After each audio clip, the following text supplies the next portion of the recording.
secure any new government contracts while he is working on DOGE? No, not if there's a conflict. If there's no conflict, I guess what difference does it make? But we won't let him do anything having to do with the conflict. Are you personally checking to make sure there's no conflicts of interest? Yeah, I am. He answers to you. Sure, he does.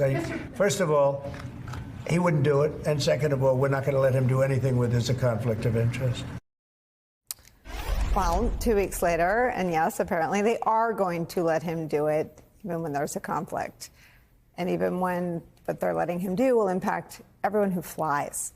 Elon Musk's Starlink is set to score a major government contract involving the FAA communication system.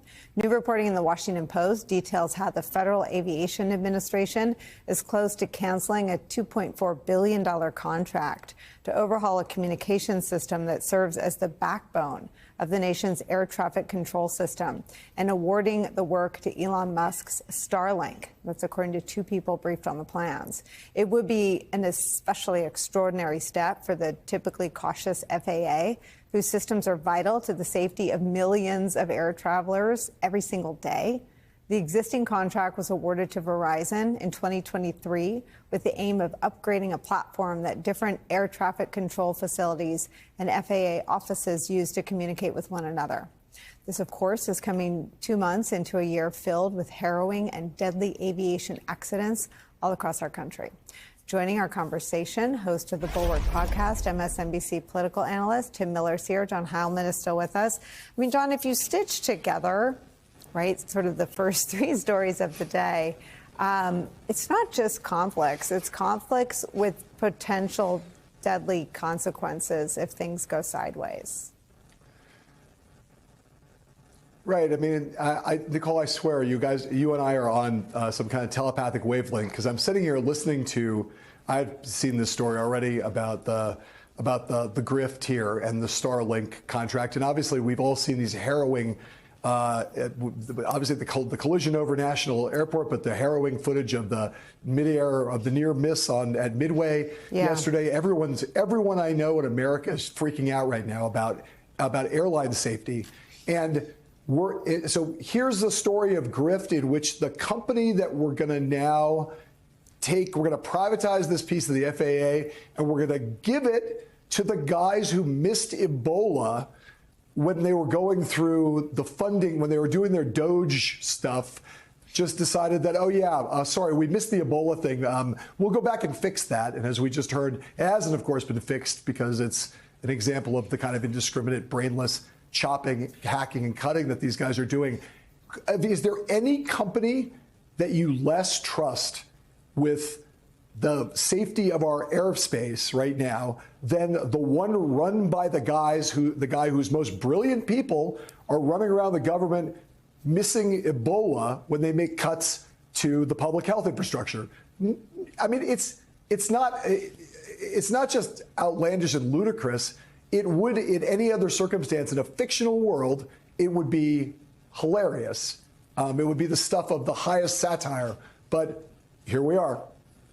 Yeah, and I mean, Tim Miller, the problem for Donald Trump is that Elon Musk has not displayed competence so far. I mean, the grassroots of the Republican Party, including the MAGA base, have their hair on fire. They're so angry about cuts that impact them in their ruby red districts. And now everyone and anyone that could get on an airplane, even super duper rich people who fly private, have to fly down the same air highways as the rest of us.